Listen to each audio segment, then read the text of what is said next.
People don't like to say this out loud, but let me be the one who does.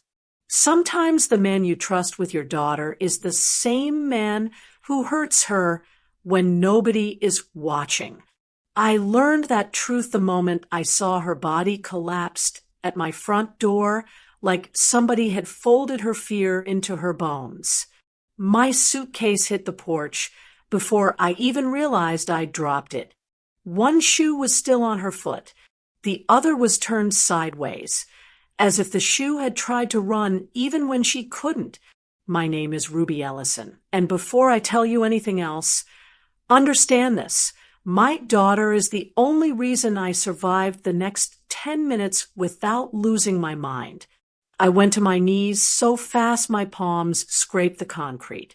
Her hair stuck to her cheek, her lips parted, breath barely fluttering against my thumb.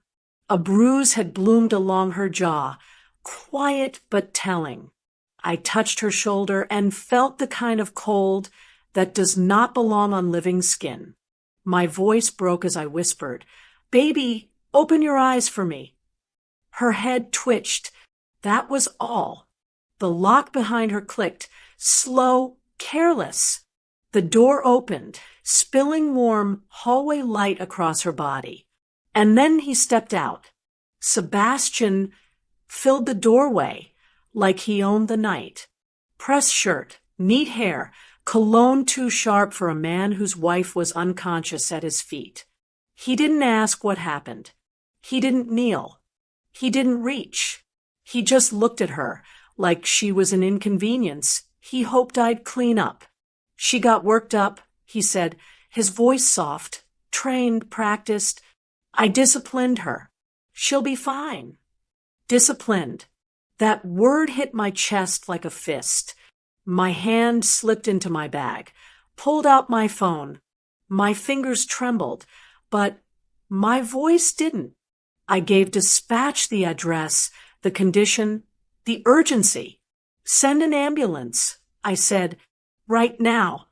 If you're listening to this and your stomach tightened even a little, just drop a heart in the comment, because mothers know when something evil is standing in their doorway pretending to be calm. Sebastian leaned against the frame. "You're overreacting," he murmured. "You always make things bigger than they are."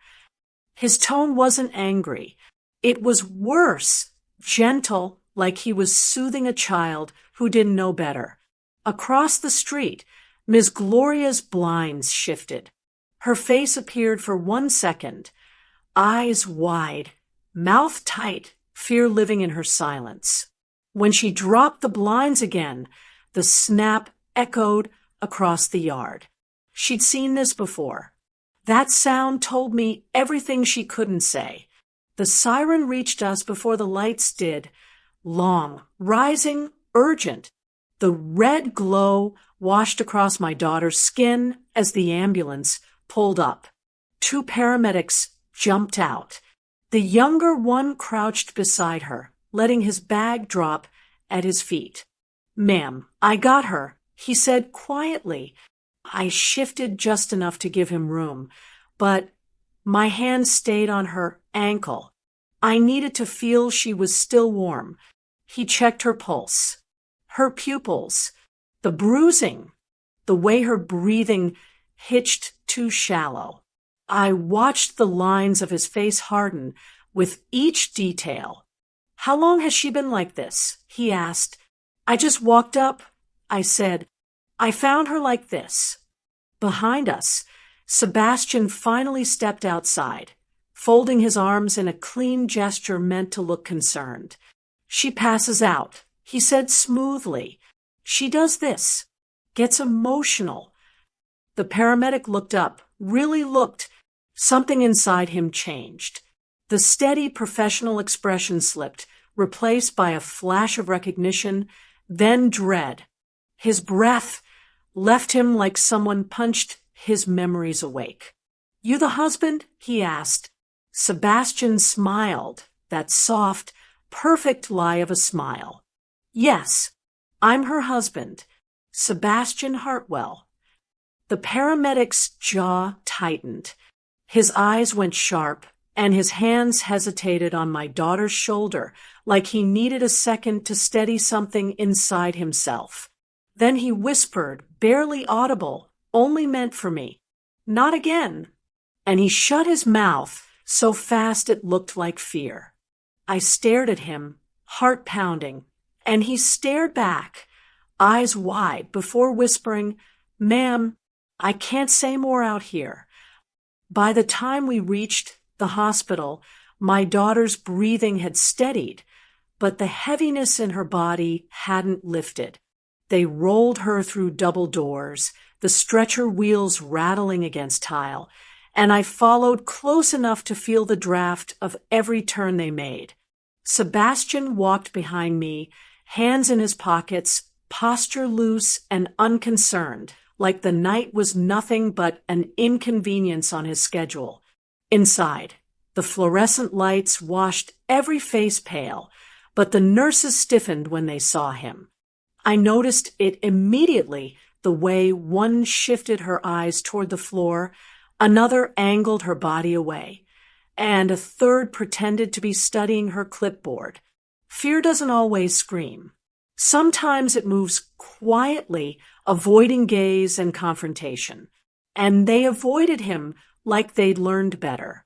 I stepped aside as they transferred my daughter to a bed. Machines beeped softly. A nurse slid an oxygen tube beneath her nose and tucked a blanket around her shoulders. I watched her chest rise in small, strained movements, and something inside me twisted, sharp and cold. Sebastian touched my arm lightly. "You have to calm down," he said, voice smooth enough to fool an outsider. "She exaggerates things. You know how dramatic she is." The softness in his tone hit me harder than if he'd yelled. That was his talent, violence without volume.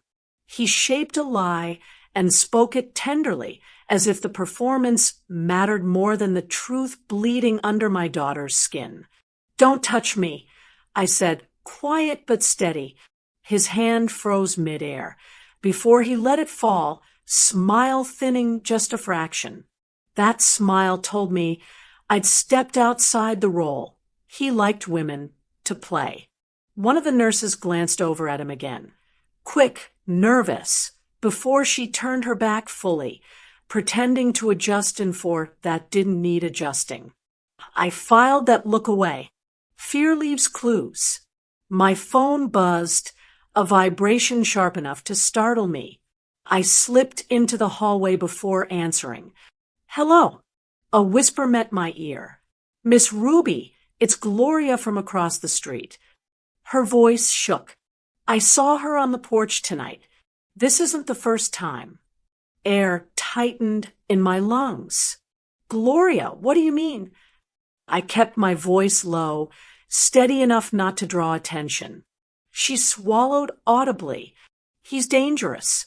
Folks in the neighborhood know. But nobody says much because of who his people are." Before I could ask anything else, she hung up. The silence that followed wasn't empty. It was weighted, thick with things I suddenly understood I hadn't been meant to hear. I leaned against the wall, grounding myself with slow breaths. I couldn't fall apart here.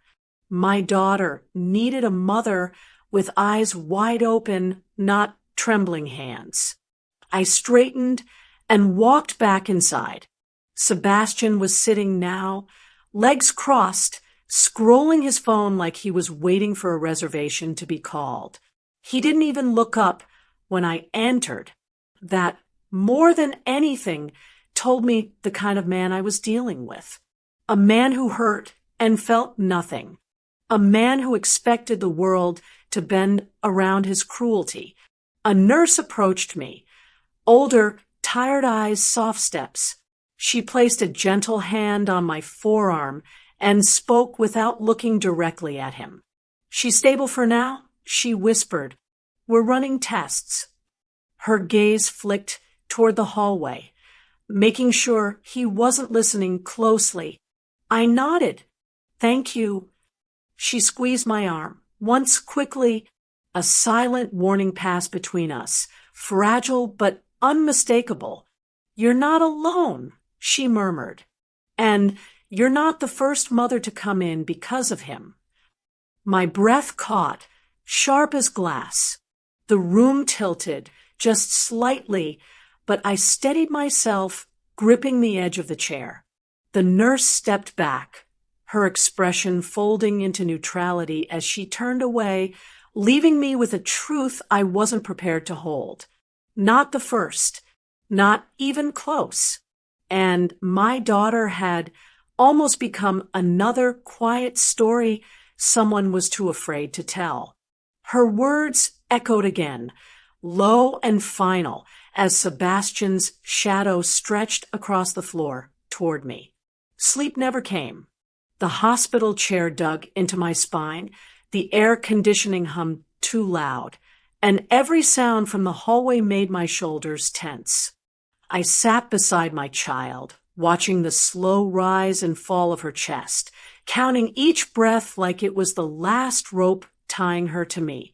Her face looked softer without the house lights, but the marks along her neck and jaw stayed, ugly and honest under the fluorescent glare. Sebastian had stepped out earlier to make some calls. That's what he said. The way he said it made my skin prickle, like the calls weren't about her care at all. The space felt different with him gone. Less tight, less watched, but I knew he'd come back. Men like him always did. They liked to stand over what they broke. I pulled my phone from my purse and scrolled to a number one of my church sisters had given me 2 years back, when someone in her family went through something ugly. If you ever need someone to dig quiet, she told me, pressing the card into my palm after service. Don't wait till you wish you had. I had tucked it away, praying I'd never use it. Tonight, I needed it. The name on the screen read Marcus Wynn. I stared at it a moment, listening to the beep of the machine by Kiana's bed. Then I pressed call. A man's voice answered on the second ring, low and alert. Wynn. My name is... My throat tightened. I cleared it. My name is Ruby. I was given your number by a friend. I'm at County General with my daughter. Her husband, something's wrong. People here recognize him, but they're afraid to speak it. He didn't rush me. Tell me what's in front of you right now. He said, start there. So I did. I told him about finding her on the porch, about the way he'd spoken, about the paramedic who almost said something and swallowed it down instead, about the nurse whose hand shook when she touched my arm. I kept my voice steady, letting the details sit on their own. I didn't embellish. I didn't need to. Truth carried its own weight. On the other end, I heard pen against paper. Name of the husband? Sebastian Hartwell. Silence.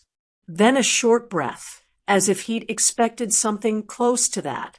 Can you text me your full name, your daughter's, and his? He asked. No more details over the phone. I'll start with what's public. If there's a pattern, I'll find it. He gave me an email and a simple instruction. Forward anything you have.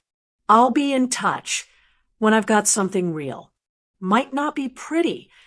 I hung up and did as he said. Full names, rough ages, the neighborhood.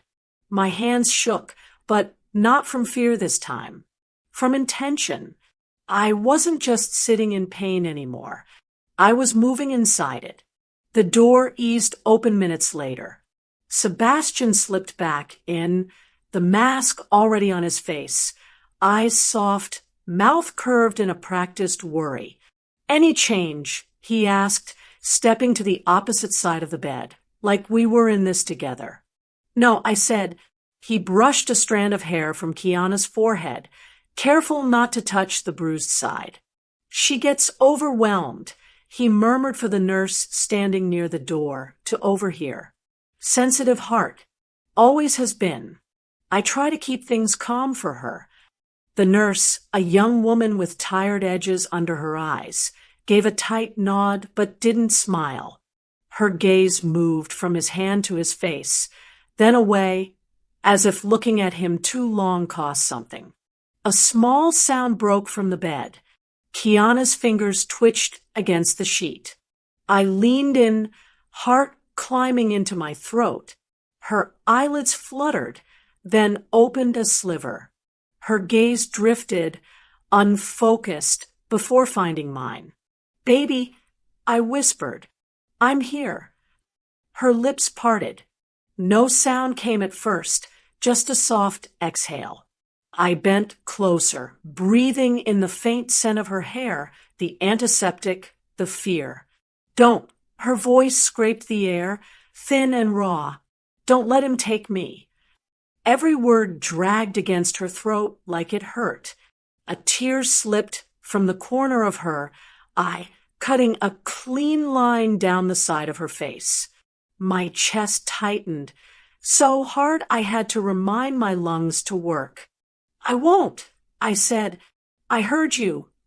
On the other side of the bed, Sebastian's jaw flexed once before he caught himself. "She's confused," he told the nurse, forcing a light laugh. "Medication. She says things when she's out of it.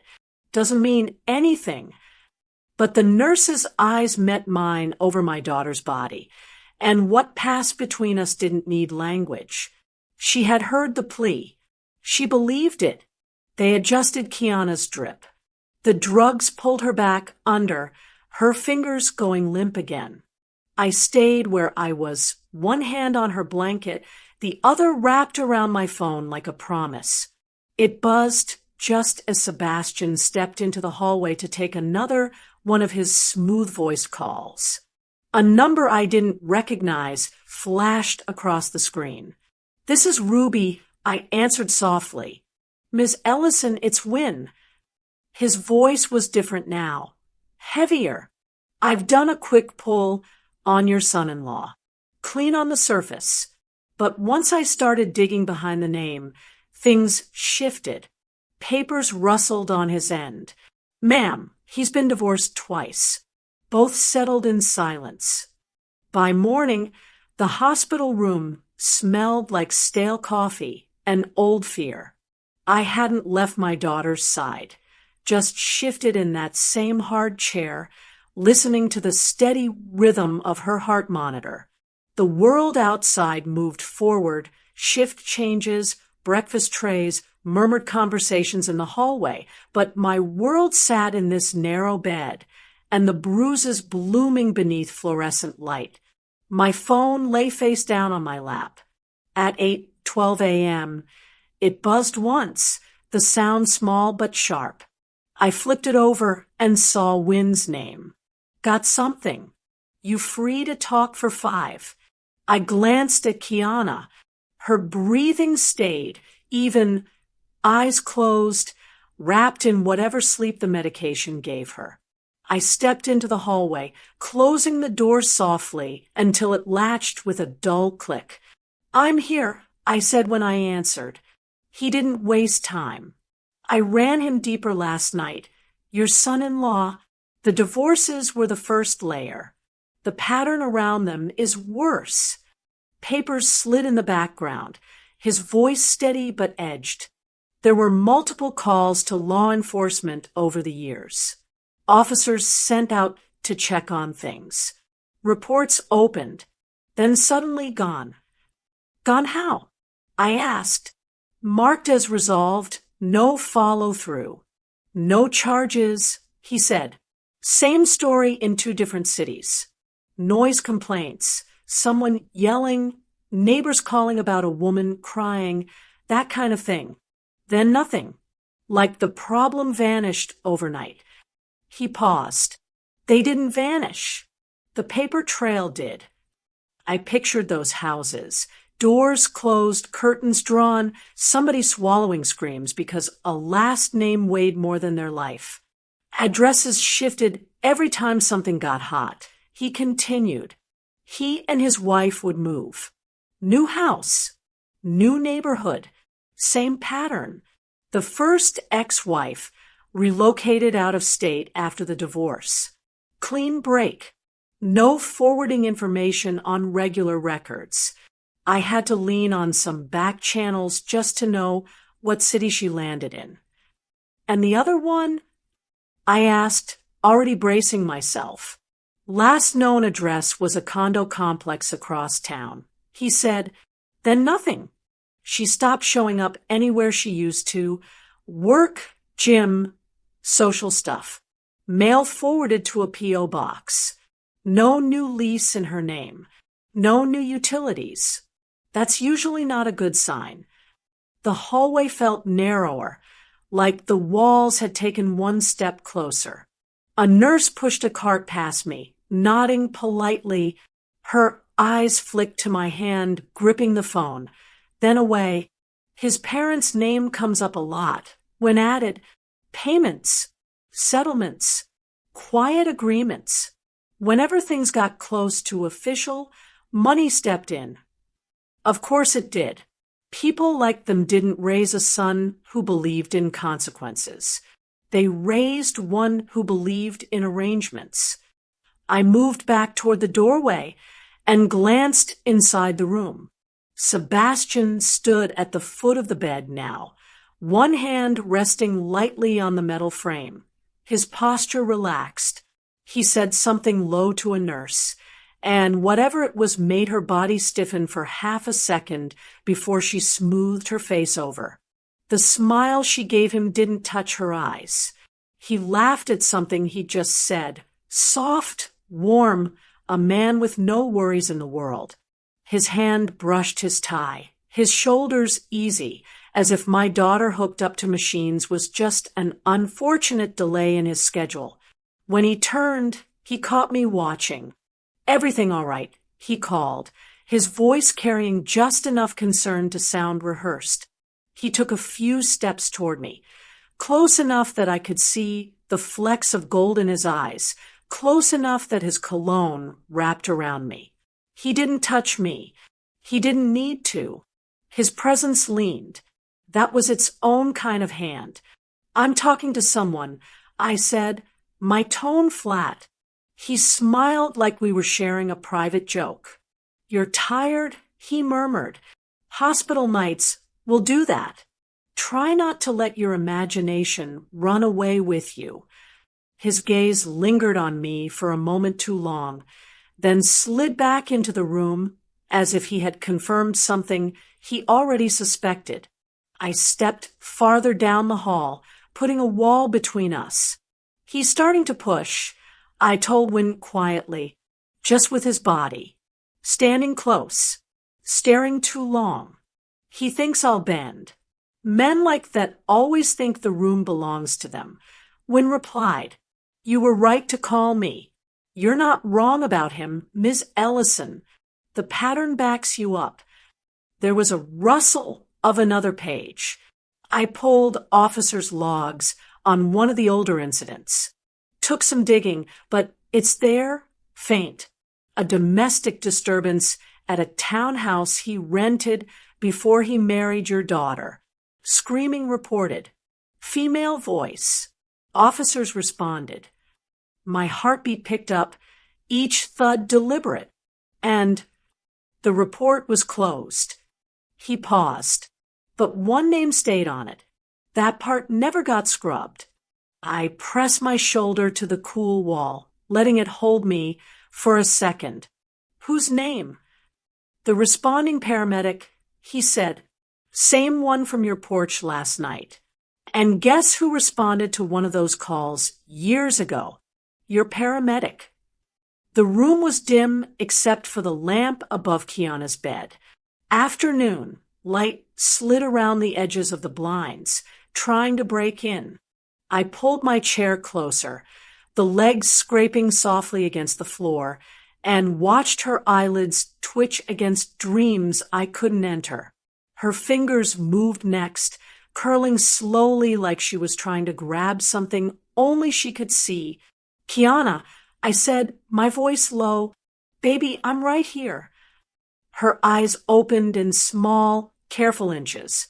They were cloudy at first, then sharpened as they found my face. For a heartbeat, she looked like a little girl waking from a bad nap. Then memory hit, and the fear in her pupils spread fast. "Mama," she whispered. The word cracked in the middle. "Is he here?" "Not right now," I said. I didn't tell her he had been pacing the hallway an hour ago, or that his cologne still clung to the air like something sprayed to cover rot. "It's just me." She swallowed, her throat working around invisible glass. Her lips trembled, then steadied. "I tried," she said. "I really tried." I leaned closer, careful not to crowd her. "Tried what, baby?" Her gaze slid to the door, then back to me, as if she weighed whether the walls could be trusted. "To leave," she breathed. "Once. Before all this." I packed a small bag, only what I could carry without making noise. Waited till he fell asleep in the den. He'd been drinking. Her eyes glossed over, tracking something in the air that wasn't there anymore. I walked out the back, so the alarm wouldn't chime. I thought I was free. My chest tightened, each word pulling on something deep behind my ribs. I got to the sidewalk. She went on. It was late, real late. My hands were shaking so bad on the suitcase handle, I thought it would slip. She blinked, tears gathering. Miss Gloria was out there. She was taking her trash to the curb. She saw me. She kept staring.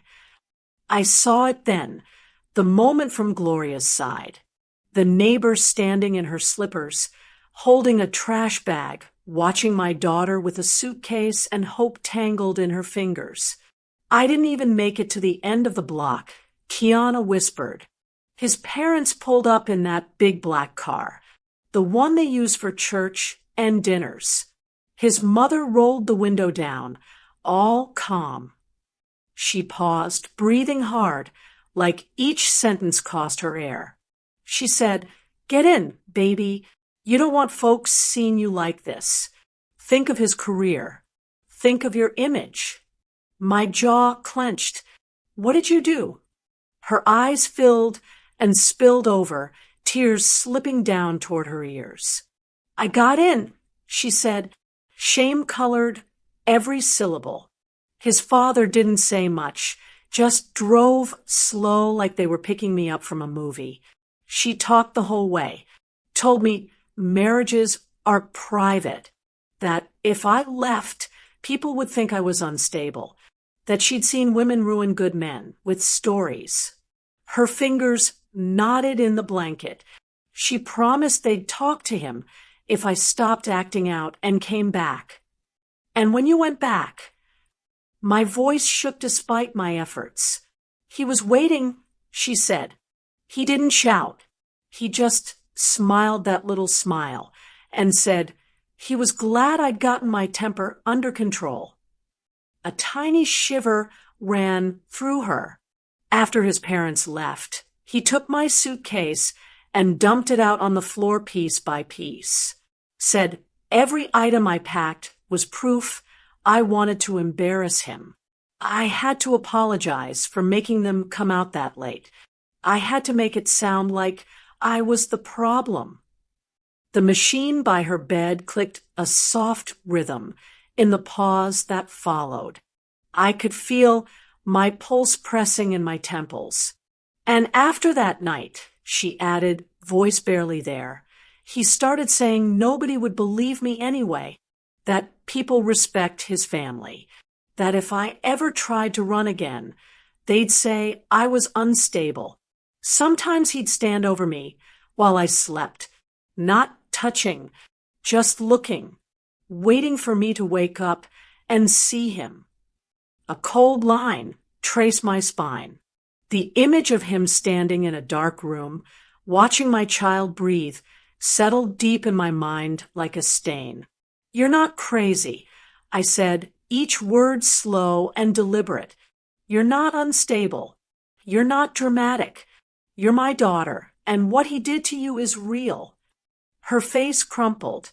She reached for my hand, gripping it with more strength than I expected.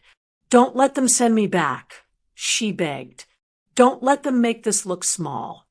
"I won't," I said.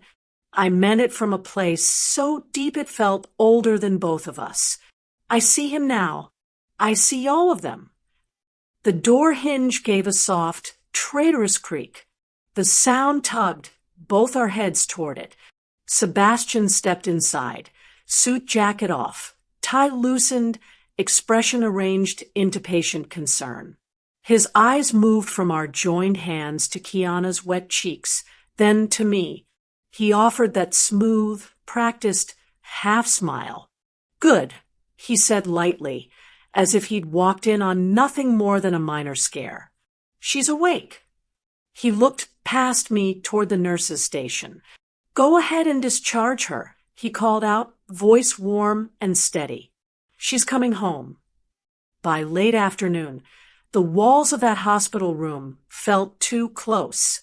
Sebastian had argued with the doctor about discharging Kiana, smiling the whole time, pretending concern while pushing to get her back under his roof. The doctor stalled him with talk of observation and more tests, but I could feel the pressure building. If I wanted the truth that helped her, I had to get it from someone who wasn't already afraid of the Hartwell name. Wynn's words from the hallway sat heavy in my chest. Same pattern, same calls, same last name, same paramedic. That was the thread. I kissed Kiana's forehead, smoothing a curl away from her eyes. "I'll be right back," I told her. "I'm not going far." Her hand tightened weakly around my fingers, then slackened again. Sebastian had stepped out to call his parents, which meant this was the only window I trusted. I walked down the corridor, past the nurse's station, past a television in the waiting area showing a game. Nobody was really watching. My feet carried me through the automatic doors and into the cool air outside. The hospital's side lot stretched out to the left, marked by a red sign. Emergency services / ambulance only. That's where the siren had screamed from the night they brought my child in. That's where I'd first seen the fear on that paramedic's face when he realized who he was looking at. Wynn had pulled his name off an old call log and texted it to me that morning, Evan Porter. I gripped that name inside, my mind like a handle. Around the corner, 2 ambulances sat parked, their back doors open, their insides half restocked. A man in Navy uniform stood by the rear bumper of the closest one, clipboard in hand, pen tapping against it. Same slumped shoulders, same tired eyes, same man who'd whispered, "Not again," on my porch and swallowed the rest like poison. I approached slowly, giving him time to feel me coming. He looked up when my shadow crossed his clipboard. Recognition flickered across his face. Surprise first, then something close to regret. "Ma'am," he said. His voice held that same careful softness he'd used with my daughter's body on the ground. "Is she all right?" "For now," I answered. "They're keeping her." I stopped a few feet away, not close enough to trap him, not far enough to let him think I'd back down. "I know your name now. Evan Porter." His fingers stilled on the pen. A muscle jumped in his jaw. "A lot of people know my name," he said carefully. "It's on the badge." I nodded. "Wynn doesn't know yours from your badge." I replied. "He knows it from an old call. Townhouse, broken night, neighbors hearing a woman screaming. Same last name as my son-in-law. Same first name on the report as the one who stood over my daughter 2 nights ago." That pulled the color from his face. He looked over my shoulder toward the hospital doors, then up at the little black bubble of a security camera mounted on the wall. His voice dropped. You shouldn't be saying those names out loud out here. I don't have the luxury of whispering anymore, I said. That's my child in there. I need to know what you've seen. He swallowed, Adam's apple bobbing. His gaze shifted to the ground, then back to me, then away again. Fear rolled off him in waves. Quiet, practical fear. The kind that comes from having a mortgage, a family, and a job that can disappear with one wrong sentence.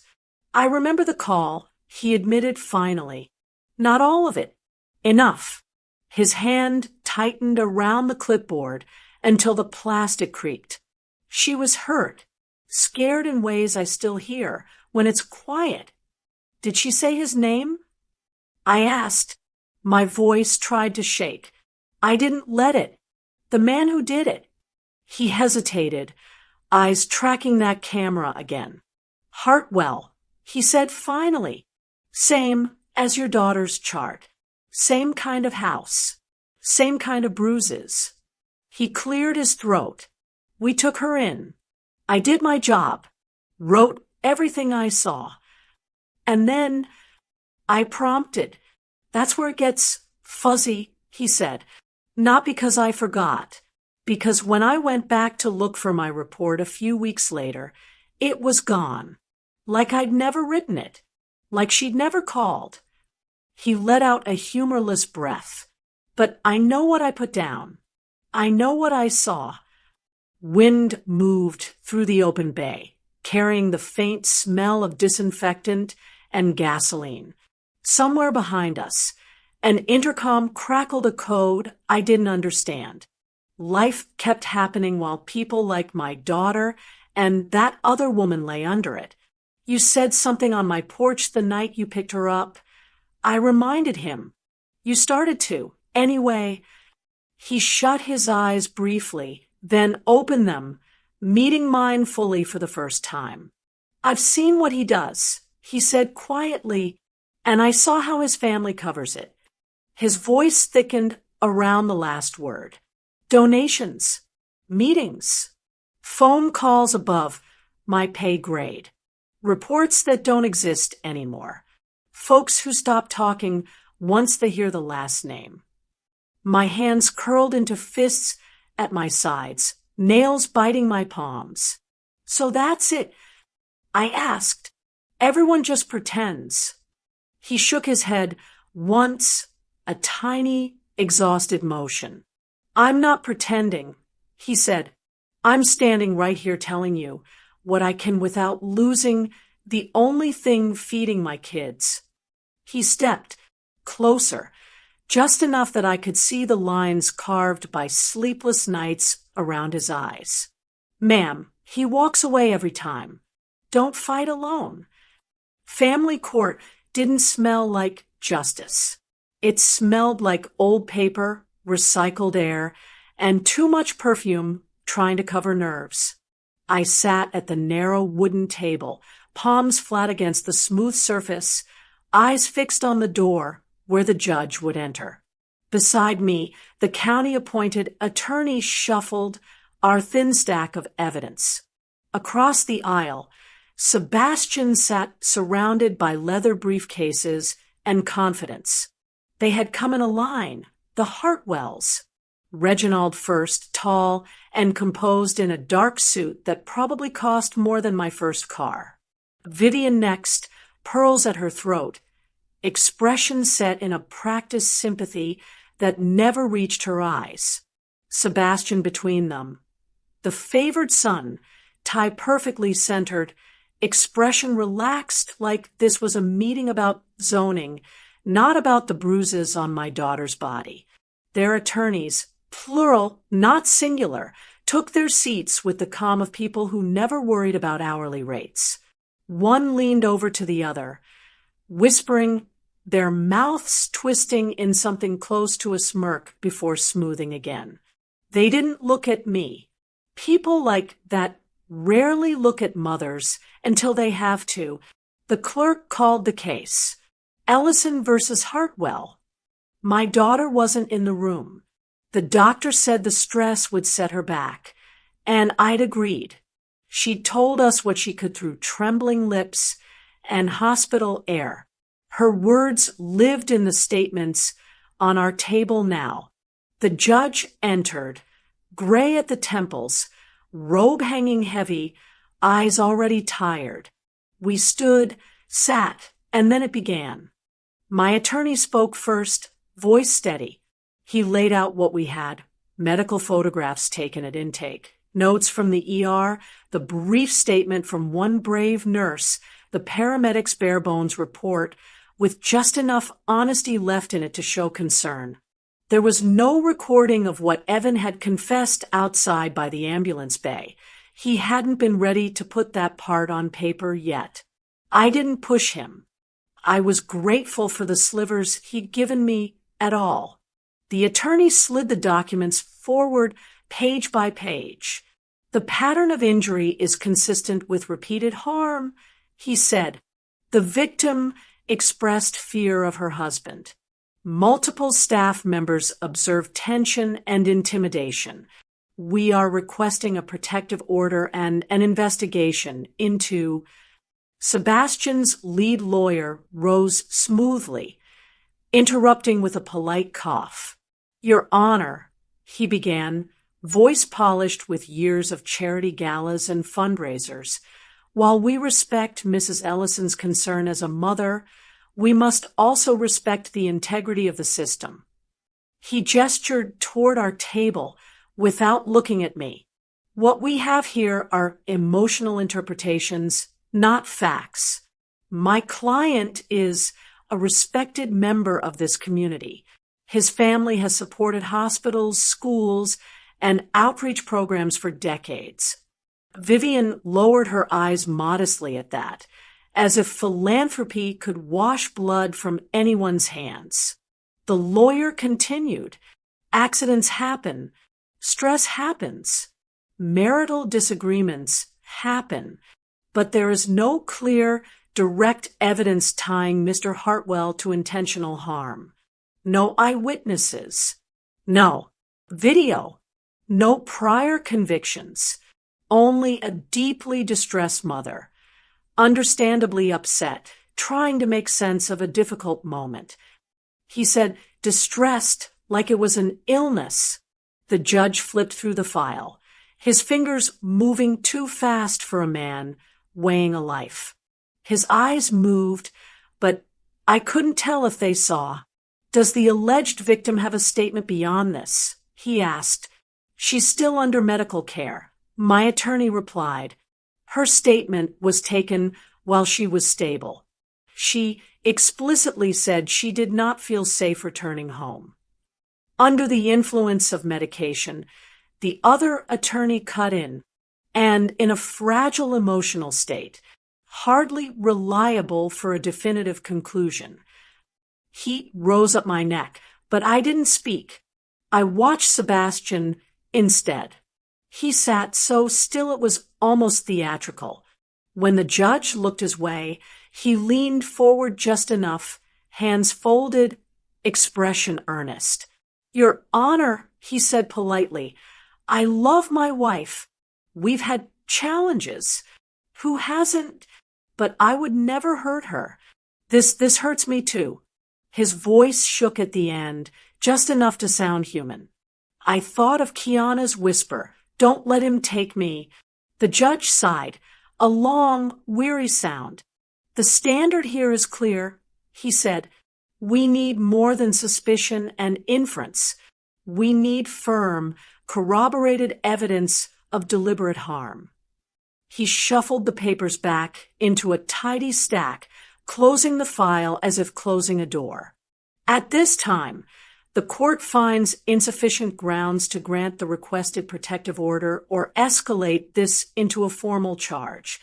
The words hit like a slow, heavy punch. My attorney started to object, but the judge raised a hand. You may refile if new evidence emerges, he added, For now, this matter is dismissed. There it was, a whole life reduced to a sentence and a gavel tap that sounded quieter than my own heartbeat in my ears. Across the aisle, Sebastian leaned back in his chair, the corners of his mouth lifting, not wide, not obvious, but enough. Enough for me to see the truth behind the mask. He glanced my way, eyes cool and amused. That look said more than any threat. I told you no one would believe you. I didn't blink. I let the moment carve itself into me, deep and permanent. He thinks I'm weak, I thought. He thinks all mothers are. Thinks we cry and fold and go home. We stood to leave. The Hartwells moved as a unit, polished and unbothered, with the quiet assurance of people who had won this battle 1,000 times before. But as I stepped into the aisle, something inside me shifted, hard and clean, like a bone setting into place after being broken. Round one is his, I whispered, so low only my own spirit heard it. Round two is mine. The day after the hearing, I sat in the hospital cafeteria with a styrofoam cup of coffee going cold in my hands. Conversations rose and fell around me, somebody laughing too loud at a phone, a child fussing in a stroller, but it all sounded far away. The judge's words still hung in my head like stale smoke. Insufficient grounds. Like my child's body was a suggestion. I pulled my phone out and typed, "Help for abused women," near me into the search bar. My finger hovered for a second, then pressed call on the first number that mentioned legal aid. It rang twice. Women's support line. "This is Carla," a calm voice answered. I inhaled slowly. "My daughter is in the hospital." I said, "Her husband hurt her. We went to court. The judge dismissed it. They said there wasn't enough. But there is. I just don't have the right kind of power to make anyone listen." She didn't rush me. "Is she safe right now?" she asked first. "She's here on the medical floor." I said, "He's trying to get her discharged. His parents have money and connections. They've buried things before." I heard keys tapping lightly in the background. "All right," she said. "We work with legal partners and survivor advocates. I'm going to connect you with an advocate who handles high control cases. Can you come by our center today? Or do you want someone to meet you there at the hospital?" I thought of leaving Kiana alone in her room with those hallways and his shadow somewhere in the building. "Meet me here," I said. "I'm not leaving her."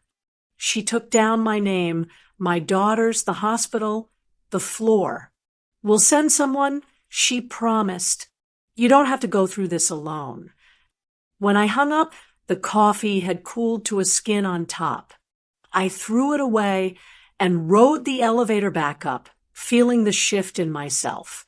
Yesterday, I walked into court with hope and walked out with empty hands.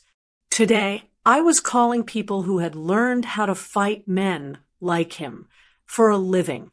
By late afternoon, a woman in a navy blazer and worn-in flats stepped onto our floor.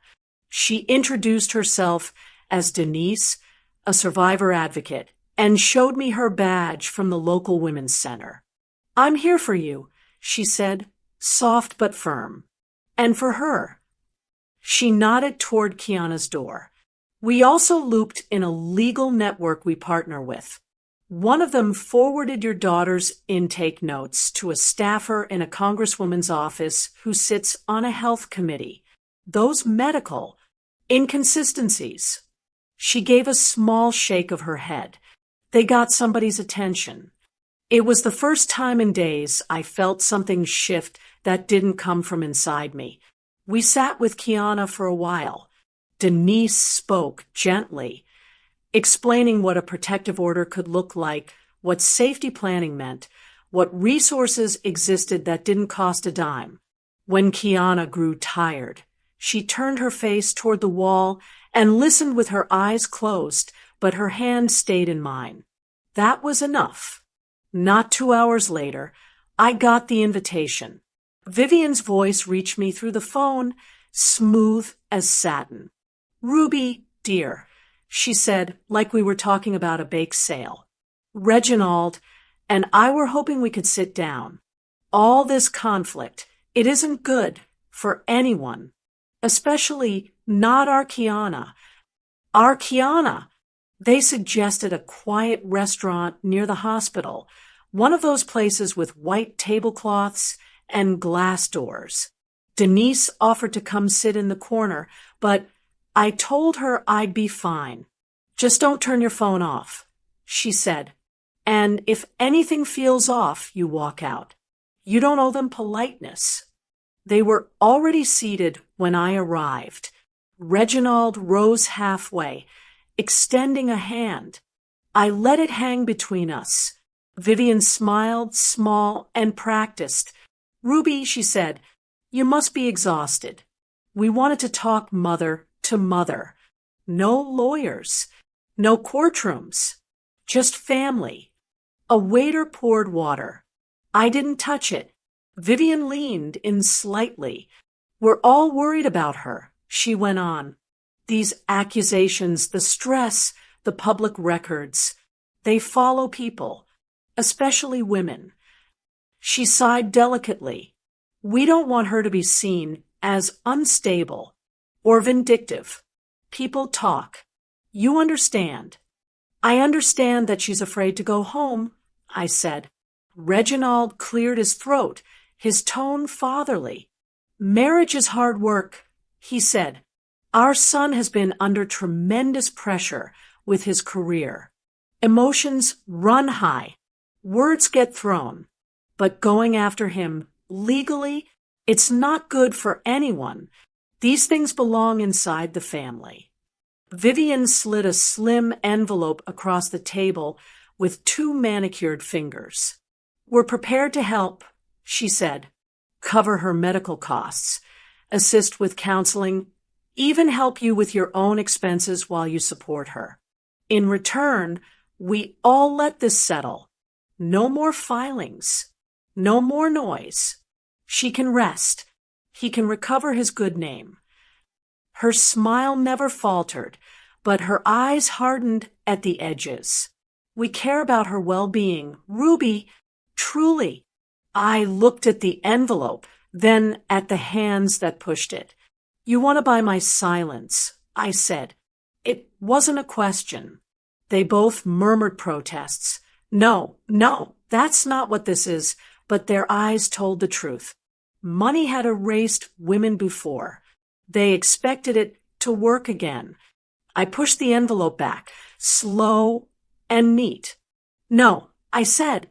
"My daughter is not a stain you can pay a cleaner to lift. I'm not signing away her pain. So he can sleep." I stood up, my chair scraping louder than I meant. "You'll need a different solution this time." Vivian's smile thinned. Reginald's jaw tightened. "You're making this harder than it has to be," he warned. I met his gaze without flinching. "For who?" I asked quietly. Then I left them sitting there with their envelope between the glasses. Back at the hospital, I barely had time to sit before my phone buzzed again. Denise's number flashed on the screen. "We've been working while you were gone," she said as soon as I answered. There was something electric in her tone. "Our legal partners pulled old filings your PI flagged. We found one of his ex-wives, Ruby." She drew in a breath. "She's willing to speak."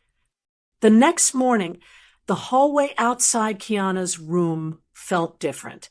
Same scuffed floors, same rolling carts, same low hum of machines, but the energy had shifted. People still moved quickly, but now their eyes lingered a second longer when the Hartwell name was mentioned. Quiet carries weight when enough people are listening. I stepped out to stretch my back, and stopped. At the nurse's station, Vivian stood beside the charge nurse, her pearls catching the light like small, deliberate moons. Reginald leaned on the counter, just enough to look casual. Their voices were low, but I'd learned to hear what lived inside tone even when I couldn't catch each word. Naturally, we're concerned about the level of care she's receiving here, Vivian was saying. Our family has always supported this hospital. We know what's possible when the right doors are opened. The charge nurse's smile was thin. We're giving her standard of care, ma'am. She replied, same as we would any patient. Reginald slid a folder across the counter. We've arranged a transfer to a private facility, he said, more discreet, more comfortable, better for her long-term image. He glanced at the nurse, then at the administrator standing just behind her. I trust that won't be an issue. I walked up and placed my hand on the counter before either of them could answer. It will be, I said. You're not moving her. Vivian turned, smile still in place but eyes sharp. Ruby, she greeted smoothly. We're only thinking of what's best for her. What's best for her is not being taken somewhere she can't reach help. I replied, she's under the care of a team that isn't on your payroll. The administrator cleared his throat. Mrs. Ellison, the family has the right to... Denise appeared at my side like she'd been called. She held up her badge from the Women's Center. Actually, she has the right to refuse a transfer. Denise said, and so does the patient, if she's conscious and capable of expressing fear of harm. She looked the administrator in the eye. That fear is on record. Vivian's lips pressed together. Reginald's fingers drummed once on the counter, then stilled. We simply want privacy, he said, recovering his calm. Our son is a public figure. Denise didn't blink. So is the congresswoman who just asked for an update on this case. She said quietly, she's interested in why certain injuries keep getting written off as accidents. The administrator straightened, the invisible scales behind his eyes tipping. Donations weighed heavy, but political interest weighed heavier. For now, the patient stays, he said. Any transfer will require her consent and the attending physician's approval. Reginald's jaw worked once. Vivian smoothed an invisible wrinkle in her blouse. We'll revisit this, she murmured, and swept past us down the hall, her husband in tow. The nurse's shoulders dropped a fraction when they rounded the corner. Later, Denise pulled me into an empty family room with faded magazines and a TV no one had bothered turning on. Things are moving, she said. Our legal partners shared redacted details with a journalist they trust. Nothing public yet, but questions are being asked. Staff are hearing that someone's finally looking past the last name. I sat on the edge of the couch, hands clasped. And the neighborhood? I asked. She nodded. We opened a line for anonymous statements. Someone from your street submitted one this morning. Described seeing your daughter trying to leave late one night with a suitcase. Black car pulling up. Older woman persuading her back inside. Her eyes met mine. Sound familiar? My throat tightened. That was her, I said, and that was Vivian. Denise's jaw hardened. Now it's on paper, she replied.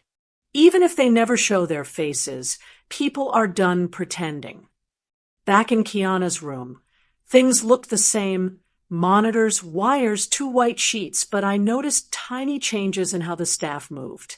The young nurse who'd been so tense at the start now lingered a second longer at the doorway, watching Sebastian more than she watched the machines when he came in.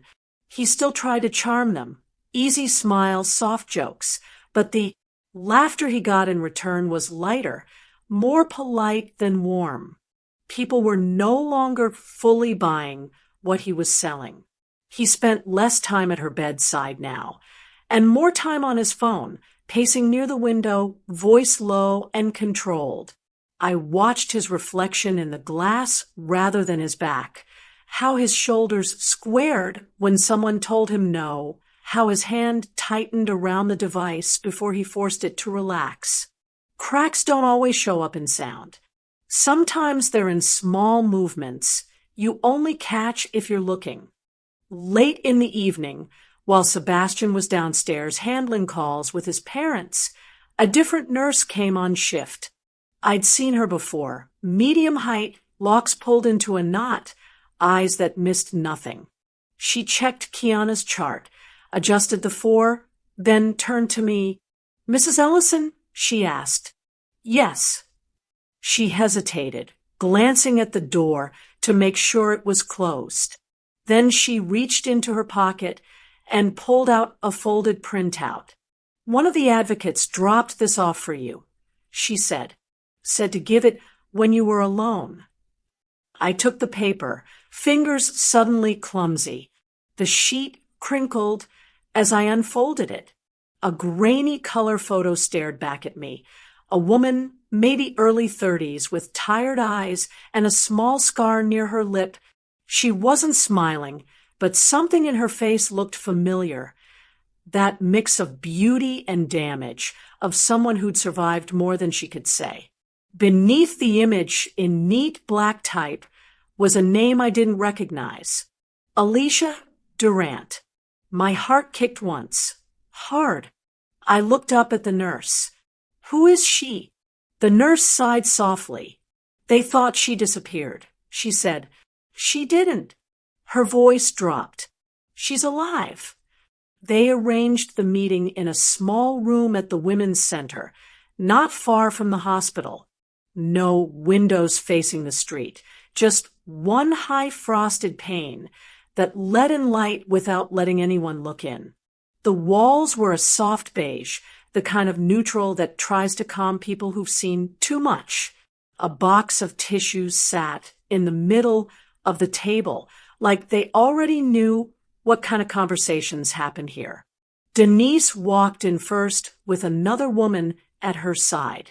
She was slimmer than the photo I'd been shown of the second ex-wife, with her hair pulled back tight, no makeup, a denim jacket zipped up to her throat. Her eyes were the kind that stayed on doors and corners before they trusted faces. "Ruby, this is Renee Marshall," Denise said gently. "She's the one we told you about."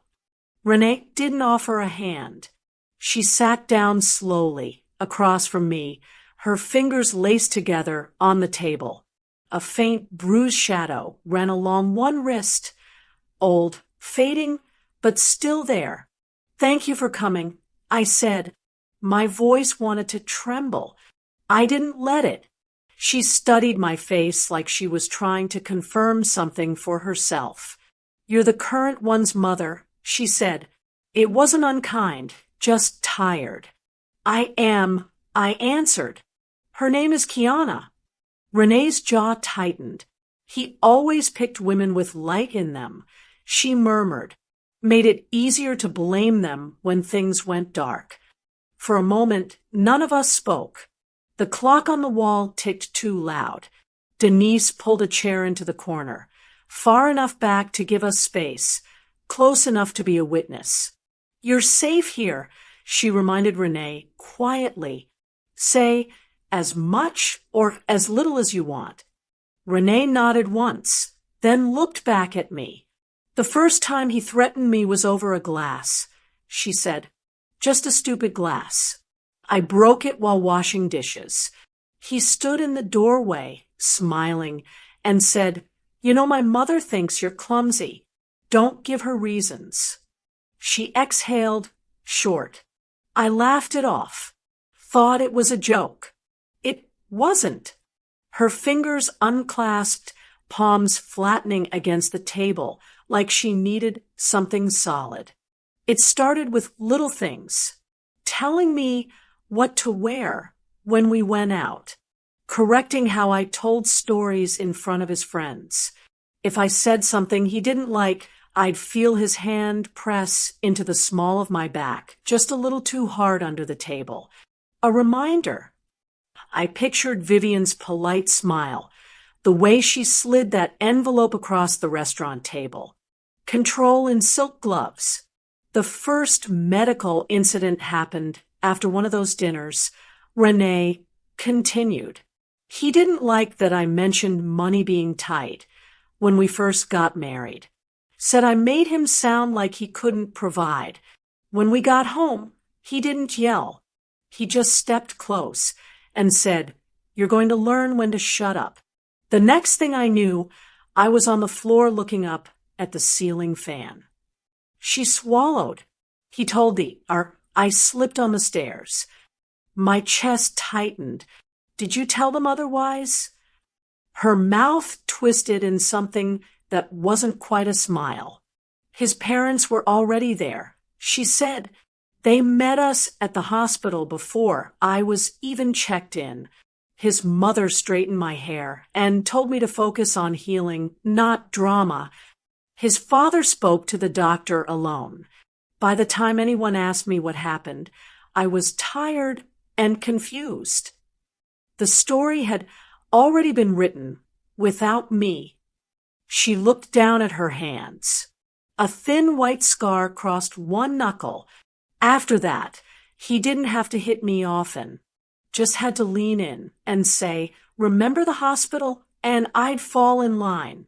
Sometimes he'd stand in the doorway when I was on the phone with my family, just listening.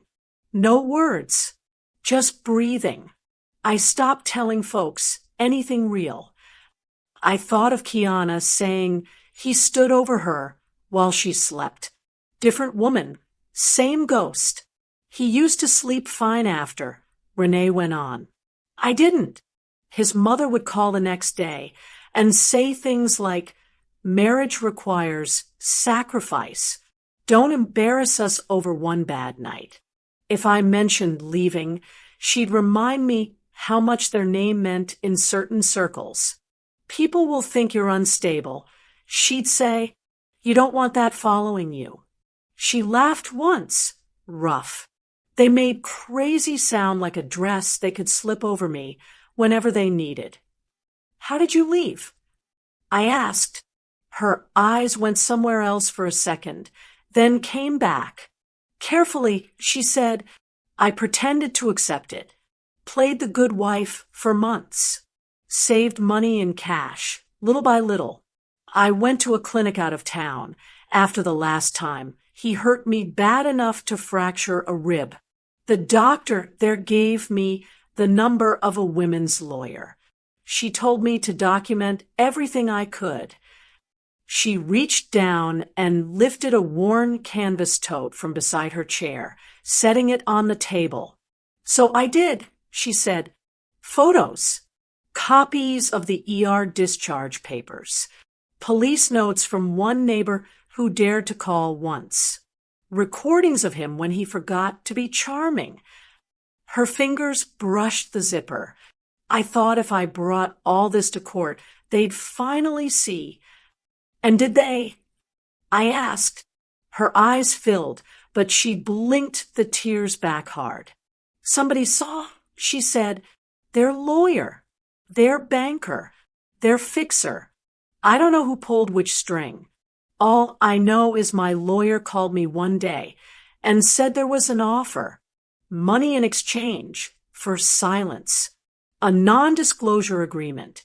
She let out a slow breath. I was tired. I was scared. I took it, changed my name, moved counties, and I've been trying to pretend ever since that I didn't leave other women behind. Silence stretched between us, thick and full. Then it broke. A single tear rolled down her cheek. She swiped it away with the back of her hand, annoyed at herself. I thought no one would ever fight them. She whispered, I thought that was the price for staying alive. I leaned forward, my own voice low. You didn't leave us behind. I said, you stayed alive long enough to sit here with me. That's not nothing. That's a door opening. Something loosened in her shoulders. She unzipped the tote, reached inside, and pulled out a small silver flash drive, worn at the edges from being handled too much.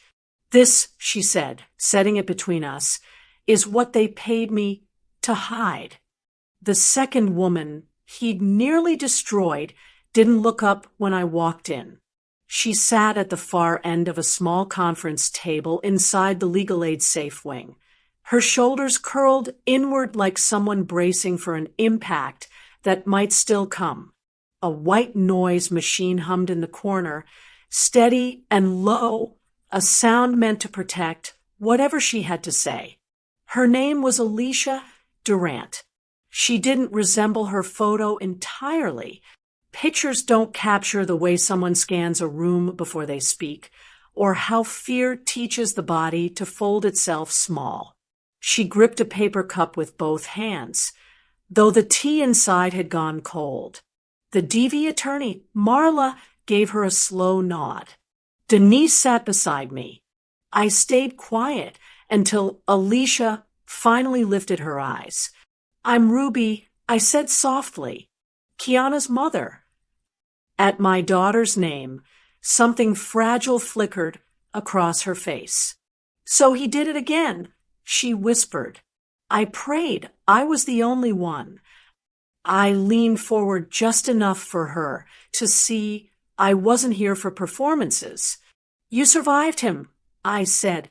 I need to understand how. Marla touched her pen to her notepad, but didn't write. She was signaling. You're in control. Speak when ready. Alicia drew a shaky breath. People think men like him start with violence. They don't. They start with correction. Her fingers tightened around the cup. He corrected everything. How I wore my hair. How often I visited my sister. How loudly I laughed. His mother helped him in her own way. She paused, swallowing hard. Vivian would smile at me during dinners and say things like, presentation matters, darling. People judge a man by how his wife carries herself. It sounds harmless until you hear it every day. I felt my throat tighten. The first time he really hurt me, we were arguing about school, she continued. I told him I wanted to finish my degree. That night the hallway light went out. I didn't even see the fall coming. 1 second I was stepping forward. The next I was looking at the ceiling. She touched a thin scar hidden near her hairline. He told the doctor I was clumsy. His mother apologized for me being sensitive under stress. The room stayed still. I tried to believe it, she whispered. I really did. Until the car.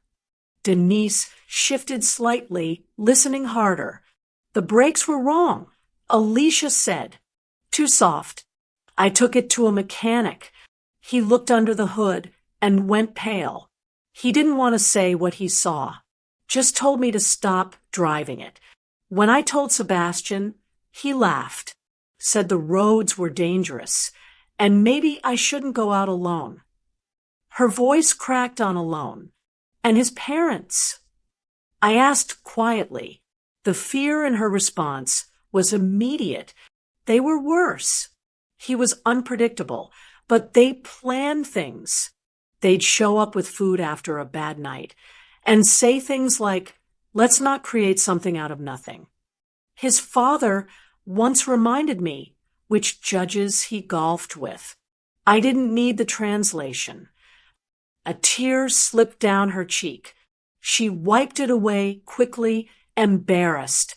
The only time I called the police, she said, I'd been slammed into a doorframe hard enough to bruise my spine. The officers were polite, too polite. They kept asking if I was overwhelmed, if maybe things had just gotten heated. I watched them glance at the house, the decor, the photographs. I knew before they left nothing would happen. Her shoulders trembled. Marla placed a tissue beside her, but didn't push it into her hands. For months after I ran, she murmured, I convinced myself no one would ever stand against them. That survival meant disappearing. I felt that sentence in my bones. You're not disappearing today, I said, and my daughter will not become another silent chapter. Alicia looked at me for a long moment, really looked like she was checking whether hope was something she was allowed to touch. Then she sat up straighter. I'm tired of being afraid of their last name, she said, voice steadying. If the court reopens this, if the truth finally matters somewhere, she drew one breath, exhaled slowly. I'll testify. I won't be silent anymore. Her words were quiet, but they landed like a door unlocking, and nothing on earth could make her walk it back now. By the time they started calling it the second hearing, my life had been broken down into exhibits. My daughter's pain lived in manila folders, now dates, photos, signatures, each page a piece of a story nobody could ignore this time. We sat in a borrowed conference room at the Women's Center. Denise, Marla the attorney, went on a video call propped against a stack of files. And me. The table was covered, Renee's. Printouts in one neat pile, Alicia's notes in another, hospital records in a third. Someone had written his last name on the whiteboard in clean black marker. Hartwell. It looked colder, without a first name in front of it.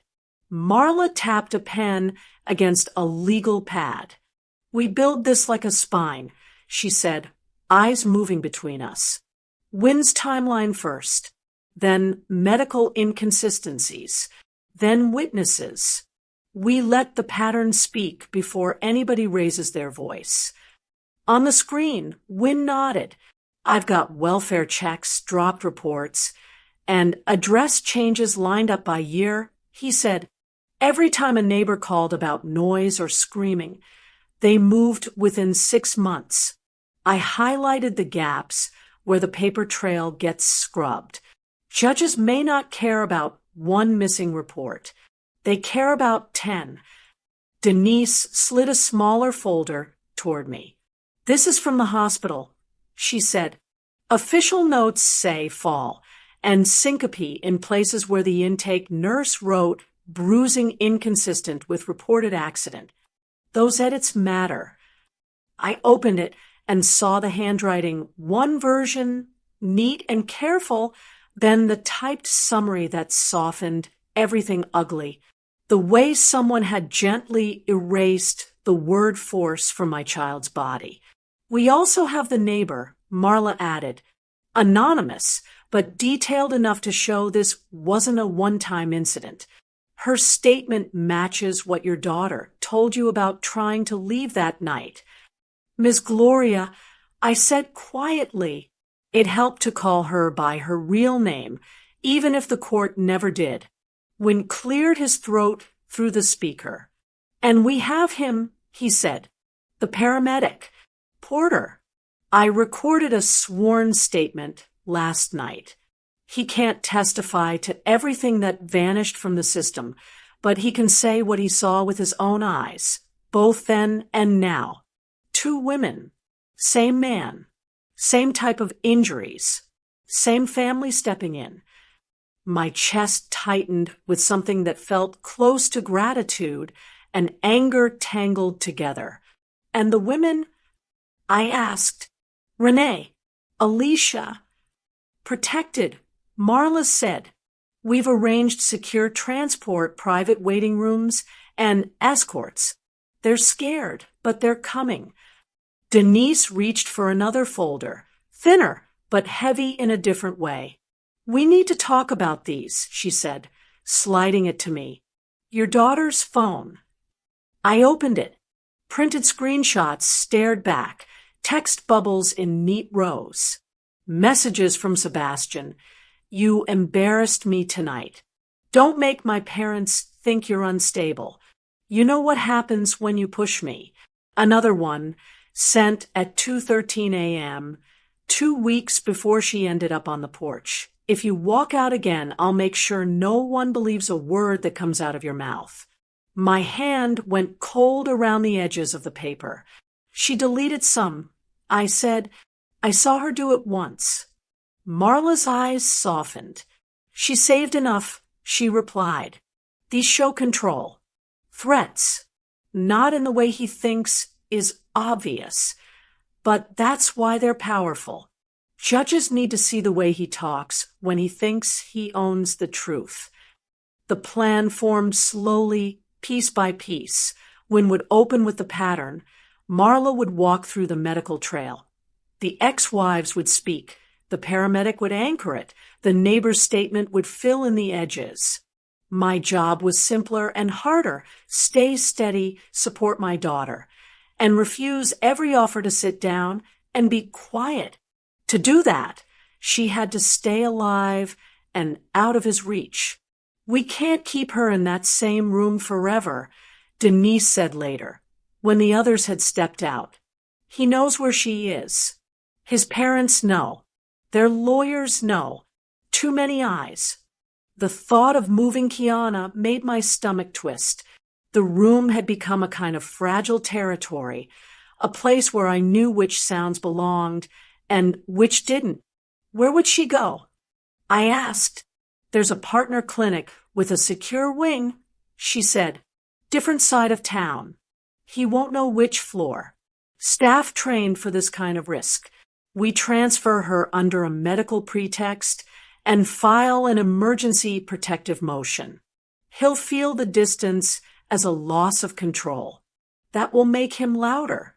Loud is easier to document than quiet. That logic sat heavy, but it sat right. That night, just before shift change, we moved her. 2 nurses, 1 quiet security officer, and Denise walked beside the gurney. I kept my hand on Kiana's shoulder as they rolled her down a different hallway than the one that led to the main elevators. No family members were notified yet.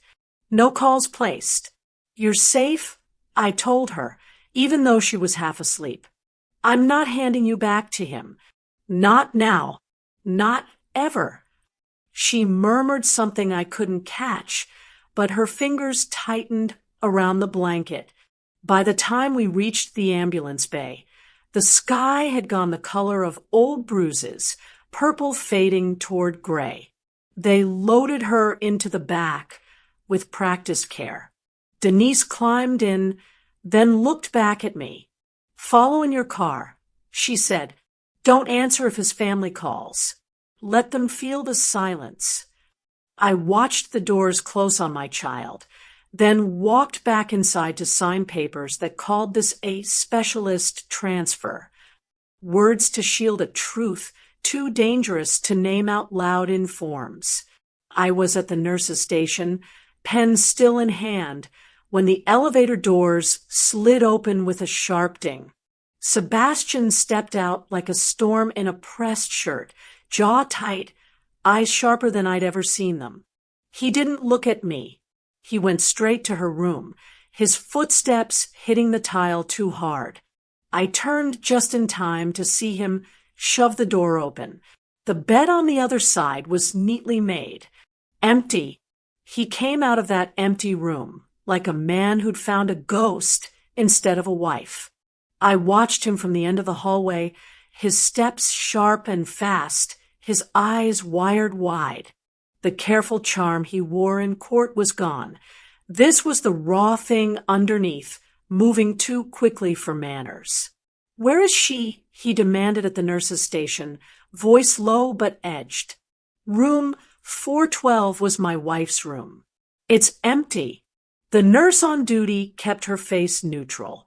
I'm not at liberty to discuss patient transfers without proper authorization, sir. He leaned in, both hands braced on the counter. I am the authorization, he hissed. I'm her husband. I didn't move toward him. Denise had warned me earlier, before we signed the transfer papers. He'll come looking. Let him. The more he shows you who he is in public, the more it helps us build what we need. Sebastian spun, scanning the hallway until his gaze locked on me. Recognition flared into something hotter. He straightened his shirt, smoothed his tie, and walked toward me like we were at a family barbecue, and he'd just spotted a relative he didn't particularly like. "Ruby," he said, voice soft again, sliding back into that almost gentle register. "I'm guessing you know where my wife is." I held his stare. "She's somewhere you can't reach her." A tiny twitch pulled at the corner of his mouth. "You think moving her bed changes anything?" he asked. "You can't keep her under lock and key forever. She's my wife. She comes home." Behind him, the nurse picked up the phone with shaking hands. I didn't need to hear the words to know who she was calling. We weren't alone in this building anymore. Not like before. "We're done talking in hallways," I said. "If you have something to say to me, you can say it outside." His eyes glinted. "Gladly." We rode the elevator in silence. The doors opened onto the parking lot, late sunlight stretching everything long and thin. The air felt cooler out there, but tension burned hotter. Cars were scattered across the asphalt, some with people sitting inside, heads bowed, silhouettes hard to read. To him, they looked like any tired relatives or staff. To me, after the hurried meeting with Denise and the detective an hour earlier, they looked like witnesses. We stopped near my car, not too close, not too far. Enough space for him to think no one was listening. Enough space for others to see if he tried to close it. He folded his hands in front of him, that old courtroom pose. "You've made quite a mess," he said quietly. "Coalitions, lawyers, digging up bitter exes, involving politicians. For what? A marital argument that got out of hand." I let the word argument sit there and die on its own. "You put your hands on my child." I answered. "You built a life out of scaring women into silence. That ends now." He stepped closer, shadows overlapping. I could smell his cologne, undercut by something sharper, sweat, maybe, or the metallic edge of someone who'd lost control and was trying to grab it back. His voice dropped. "You really think these little people can touch my family?" he murmured. "My father sits on boards that make decisions about judges' campaigns. My mother can ruin a doctor's career with one phone call. We've cleaned up bigger fires than you." He leaned in, his breath grazing my cheek. "My family always wins." The words were calm. His eyes weren't. They glittered with anger. He was still trying to dress up as confidence. "You're used to women being alone when you say things like that," I said. "We're not alone now." His jaw clenched. "You moved her without telling me." He snapped, the softness cracking. "You turned my wife against her own home. You dragged my name through the mud. Do you have any idea what that does to a man in my position?" "Yes," I said. "It introduces him to reality." He laughed then, sharp, ugly. "Reality is what we pay for." He spat.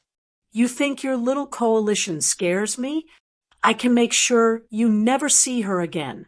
I can make sure people think you're unstable, that you put her up to this, that this is all some sick revenge, because I didn't let you run our lives." The words came faster now, less rehearsed, each one stripping another layer off the image he loved so much. "You sound nervous," I said softly. He bristled. I sound like a man who's tired of being pushed, he growled. You're going to walk back into that building. You're going to tell them you overreacted.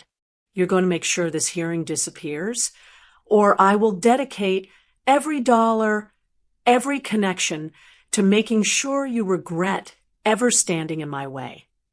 His hand lifted, not to strike, but to point, jabbing the air between us. The mask slipped fully then. No more warmth, no more charm. Just rage, lit and unfiltered. That's enough. The voice didn't come from me. It floated from somewhere to our left. A car door opened, then another. I turned my head just enough to see them. Plain clothes, badges glinting at belts. One of the DV officers I recognized from the earlier meeting stepping out with a small recording device in his hand. Several sets of eyes had been on us the whole time. Mr. Hartwell, the officer said, voice steady. We heard everything we needed to hear. Sebastian straightened, trying to pull the mask back on, but it didn't fit as well now. Excuse me, he snapped. Who are you?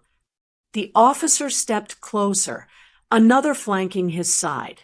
Sir, he said, clear and final. You're under arrest. The second time I sat in a courtroom with his name on the docket, the room did not feel indifferent. It felt full. Every bench was taken. Women with purple ribbons pinned to their jackets. Men with tired eyes sitting beside them. Advocates from the center. Lawyers with overstuffed briefcases. A few reporters pretending not to be reporters.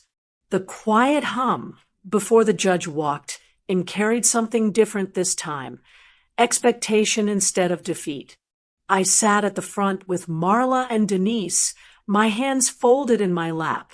Behind us, I could hear soft murmurs, the rustle of paper, the occasional sniffle. When I turned my head, I saw Renee. In the second row, shoulders squared, fingers laced together. Alicia sat beside her, smaller but present, a DV officer on the aisle seat like a shield. The bailiff called for everyone to rise. We did. The judge entered. Same robe, same face as before, but his eyes looked sharper now, less tired. Maybe it was the stack of new files on his desk. Maybe it was the presence of so many people who refused to pretend this was a misunderstanding. We sat. State versus Hartwell. The clerk read. Not Ellison versus Hartwell this time. The difference settled deep in my chest.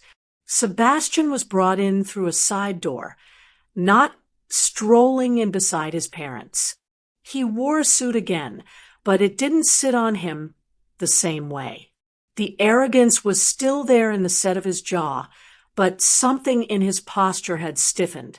His hands were free, but his movements were small, contained. His parents sat 2 rows behind his table, Reginald rigid, Vivian clasping a handkerchief she hadn't used.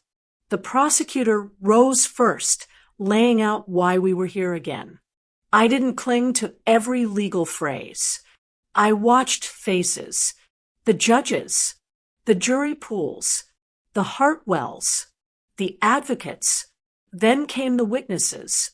Renee walked to the stand like she was walking uphill with weight on her back. She took the oath, sat down, and wrapped her fingers around the edge of the chair like it might try to shift under her. The prosecutor guided her gently through her story, the threats, the corrections, the hospital visit that had been turned into a clumsy accident. She spoke slower than she had in that small room at the center, but she did not turn away from the microphone. He told me no one would believe me, she said, voice shaking but clear. He said his parents could make anything disappear. For a long time, they did. Her eyes flicked to where his parents sat. Vivian stared straight ahead, lips pressed thin. Reginald shifted once, looking like he wanted to stand and speak but knew better. When Renee stepped down, Alicia took her place. She looked even smaller up there, the wooden box making her feet dangle above the floor. The prosecutor didn't push her to relive every detail, just enough. He tried to make it look like I fell, she said. He tampered with things. The car, the stairs. He'd say, "You're so clumsy," after her hands twisted in her lap. But the worst part wasn't him. It was his parents calling me the next day to explain how I should remember it. She took a breath that shook hard. I left because I believed I'd die if I stayed. The room was so quiet I could hear the scratch of Marla's pen beside me. Then Evan took the stand. He wore his paramedic uniform, badge catching the overhead light. He sat up straight, voice steady. I responded to 2 calls years apart. He said, different addresses, different women, same last name, same family present, same type of injuries that didn't match the stories being told. The defense attorney tried to paint him as emotional, overstepping. He held firm. "I'm not here to speculate," he said. "I'm here to say what I saw. And what I saw both nights was fear." His gaze slid just for a moment to where I sat. It steadied me more than any law book could. Last came when. He was not in a suit as expensive as theirs, but he wore his work like armor. He walked the judge through the pattern. Address changes after calls, reports opened then closed, gaps in the record where something had clearly been there before. These settlements, he said, tapping a page, were executed quickly after serious incidents. The women involved changed addresses, employers, sometimes names, while the man at the center of it all maintained steady social and financial standing. On paper, he's spotless. Off paper, we see a ghost pattern, just out of frame, but consistent. The defense objected more with him than with anyone else. The judge overruled just as often as he sustained. In the end, the stack of pages in front of him looked even higher. At one point, Vivian stood, unable to hold herself back. "Your Honor," she began, voice trembling with outrage wrapped in gentility, "our family has—" The judge raised a hand. "Sit down, Mrs. Hartwell," he said firmly. "You are not a party to this case. You will remain silent, or you will be removed." She sat. The handkerchief finally met. They didn't put handcuffs on his last name, but they put them on him. That was enough to start. The formal charges came down 2 weeks after the second hearing. I sat beside Kiana in our small living room, her leg tucked under her, a soft blanket over her lap, when the news ticker rolled across the bottom of the television screen. Local businessman Sebastian Hartwell charged in pattern of domestic abuse allegations. No more family dispute. No more incident. They said the words they'd avoided for years. The camera showed him walking into the courthouse, not gliding in with his parents, but flanked by deputies. He still wore a suit, still pressed and starched, but the angle was different now. No one had framed him like a success story this time. The reporter's voice stayed, even as she talked about multiple women, reopened records, and a coalition of advocates. Kiana watched with a stillness that scared me at first. Her eyes were steady, not floating like before. She took one breath, then another, and said, "He always told me this would never happen." "He was wrong," I answered.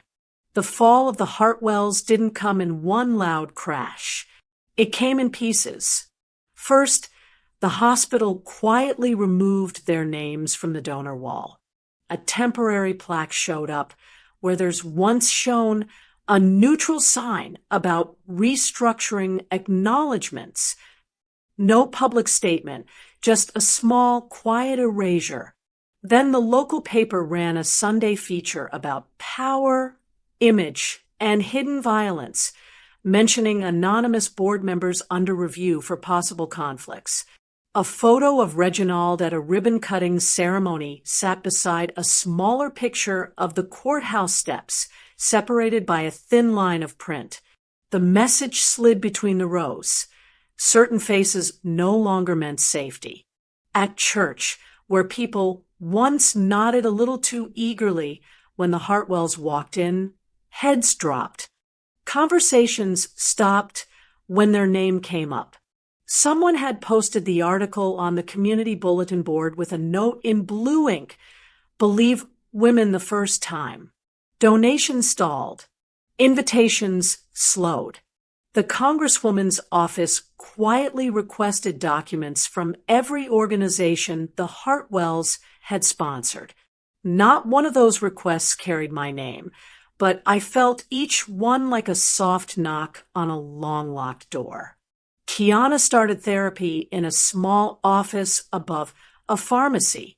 No plush couches, just 2 chairs, a lamp, and a woman who listened more than she spoke. Some days my daughter came out with red eyes and shaky hands. Some days she came out with her shoulders a little higher.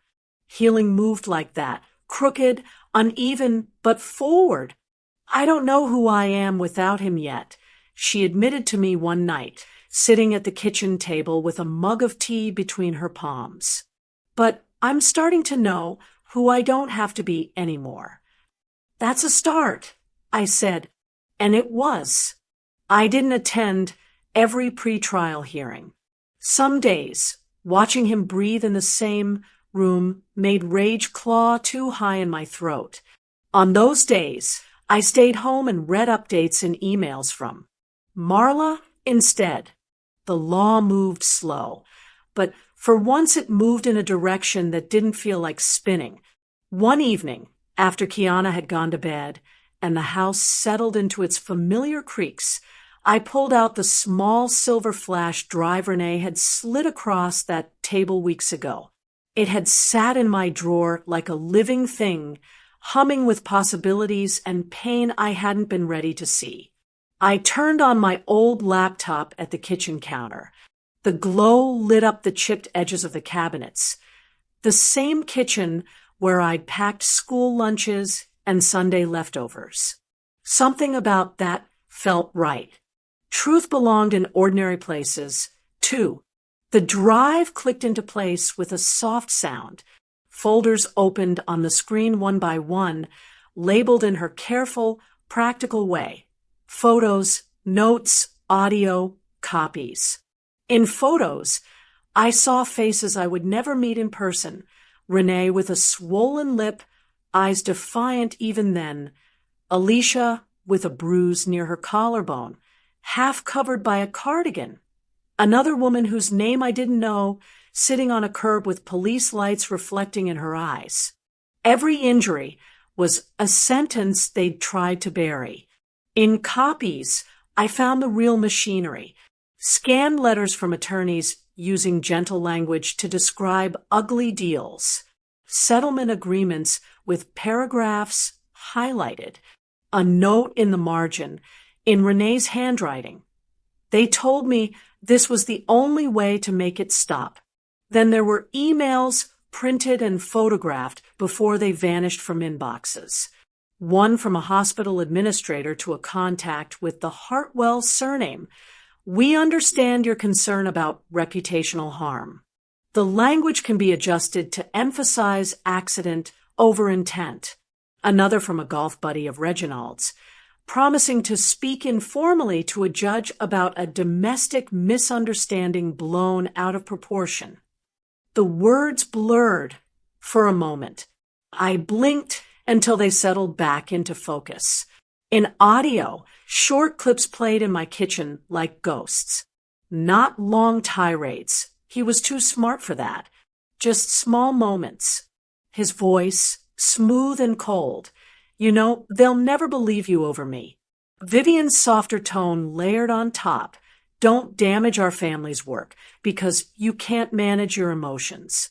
The cruelty was never loud. It didn't have to be. I closed the folder and sat back, the laptop's hum filling the silence.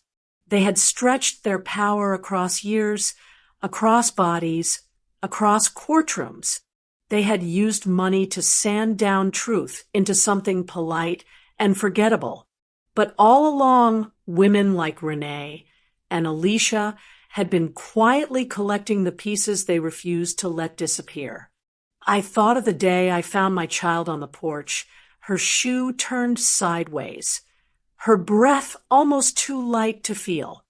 I thought of the first time the judge dismissed us, and the second time he didn't, of Evan's trembling honesty, Wynn's stubborn digging, Denise's steady presence, Marla's sharp patience, Gloria's blinds shifting in the dark. They had power, but I had purpose. And purpose, once it wakes up, doesn't go back to sleep. I ejected the flash drive, held it in my palm for a long moment, then slipped it into a small fireproof box with our birth certificates and house deed. It belonged there now, a record that said, we were here. We saw. We didn't stay quiet. In the next room, Kiana shifted in her sleep and settled again. Outside, the street was still. No black car idling at the curb. No shadow at the window. Just night. And a future that finally felt like it might belong to us.